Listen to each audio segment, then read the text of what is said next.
Kalian pernah penasaran nggak sih, pabrik yang setiap jamnya itu bekerja menghasilkan bertonton produk?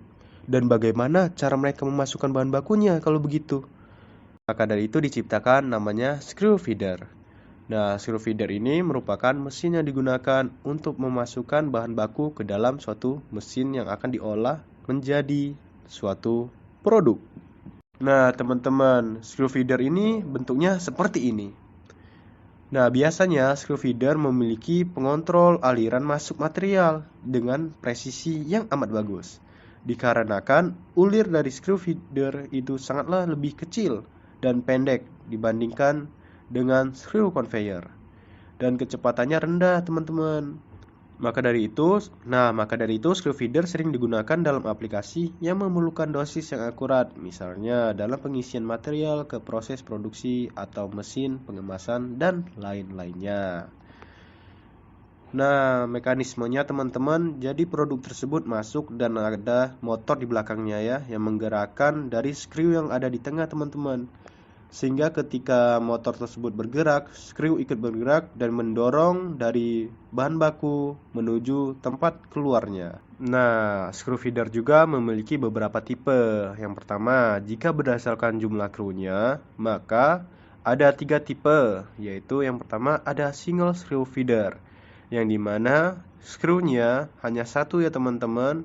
Sedangkan yang kedua ada twin screw feeder, yang dimana skrunya ada 2. Nah, biasanya ketika ada 2 ulir yang berputar bersamaan memberikan aliran material yang lebih stabil dan mengurangi resiko penyumbatan, terutama jika material tersebut lengket ya teman-teman atau menggumpal.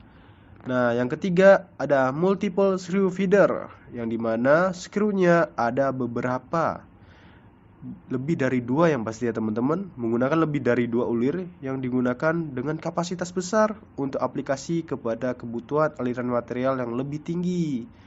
Nah, jadi yang pertama single untuk yang satu screw, dan kedua ada twin screw, dan ketiga ada multiple screw. Nah, selanjutnya jika berdasarkan dari bentuk screw feedernya, ada horizontal screw feeder, yang dimana dia bentuknya dipasang secara horizontal dan mengangkut material dari samping ke samping ya teman-teman.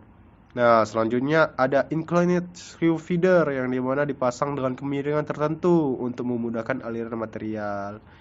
Nah, selanjutnya ada vertical screw feeder. Ulir dipasang secara vertikal dan cocok untuk pengangkutan material ke arah atas dan menghemat sekali banyak ruang. Selanjutnya, pasti kalian penasaran kan bagaimana karakteristik umum screw feeder ini dan aplikasi penggunaan screw feeder ini. Maka teman saya Sandi Pratama akan menjelaskannya. Oke, di sini saya akan melanjutkan bagian karakteristik dari screw feeder. Yang pertama, screw feeder itu cocok untuk mentransportasikan material seperti serbuk, butiran, atau granular. Yang kedua itu kapasitas dan kecepatan yang dapat dikontrol. Yang ketiga, akurasi yang tinggi untuk proses pengukuran dan distribusi material yang presisi. Yang keempat itu ada pengendalian kelembapan dan kekentalan.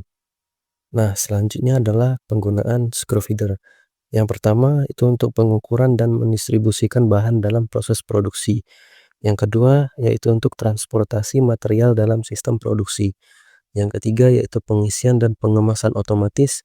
Dan yang keempat itu untuk pengelolaan limbah dan pengolahan material sisa. Nah, selanjutnya adalah dasar atau faktor pemilihan dari screw feeder. Nah, screw feeder ini memberikan kontrol laju aliran yang sangat presisi dibandingkan dengan alat lain seperti belt feeder atau vibrating feeder. Yang kedua yaitu screw feeder cenderung lebih kompak dibandingkan belt feeder sehingga cocok untuk digunakan di ruang terbatas. Yang ketiga, screw feeder dapat dirancang dengan bahan yang tahan terhadap tekanan dan suhu tinggi, serta bisa dilengkapi dengan sistem pemanas atau pendingin. Yang keempat itu screw feeder dapat bekerja dengan sudut kemiringan tinggi bahkan vertikal. Sementara alat lain seperti belt atau vibrating feeder cenderung hanya efektif untuk aliran horizontal atau kemiringan rendah. Baik, di sini saya akan melanjutkan penjelasan mengenai rules of thumbs. Nah, yang pertama, kecepatan ideal untuk screw feeder adalah 20-40 rpm. Nah, kalau kecepatan di atas 40 rpm itu akan mengurangi torsi, sedangkan kecepatan di bawah 20 rpm itu akan memberikan torsi yang lebih tinggi. Nah, yang kedua, untuk penggunaan horizontal sekitar 0-15 derajat, efisiensi pengangkutan tertinggi dapat kita capai. Nah, kalau lebih, itu justru akan mengurangi kapasitas hingga 10-15%. Nah, yang ketiga, untuk material abrasif, kita harus gunakan skriu berbahan baja tahan aus. Sedangkan untuk aplikasi yang memerlukan standar higienis, gunakanlah stainless steel. Nah, yang keempat, untuk screw feeder horizontal, truk loading ideal berada di sekitar 30-45% dari kapasitas total untuk menghindari yang namanya penyumbatan dan mencegah beban terlebih pada motor. Nah, yang dimana contoh soal ini, kita diminta untuk menghitung kecepatan rotasi yang dibutuhkan, atau RPM untuk memenuhi laju aliran tersebut. Nah, langkah pertama yang teman-teman dapat lakukan adalah menghitung volume per jam yang perlu diangkut. Nah, caranya, laju aliran kita bagikan dengan densitas. Kemudian kita dapat hasil akhirnya yaitu 7,143 meter kubik per jam. Nah, langkah kedua, kita perlu menghitung volume perputaran yang dapat diangkut. Nah, rumusnya adalah volume sama dengan P D kuadrat P per 4, yang dimana D adalah diameter, P adalah pitch. Kemudian kita masukkan semua angka yang ada di data, kemudian kita peroleh hasil akhirnya yaitu 0,0098125 meter kubik per putaran. Nah, untuk solusi akhirnya ataupun penghitungan nilai RPM, kita dapat selesaikan dengan cara membagi volume per jam tadi dengan volume per putaran dikali 60. Mengapa dikali 60? Karena 1 jam adalah 60 menit. Kemudian kita dapat hasil akhirnya adalah 12,1325. Nah, untuk kesimpulannya, jadi screw feeder adalah alat penting dalam produksi untuk mengontrol aliran material secara akurat, mengukur dan mendistribusikan bahan serbuk, butiran, atau pasta agar proses dapat berjalan secara stabil. Penggunaannya meliputi industri makanan hingga farmasi, dengan desain yang disesuaikan.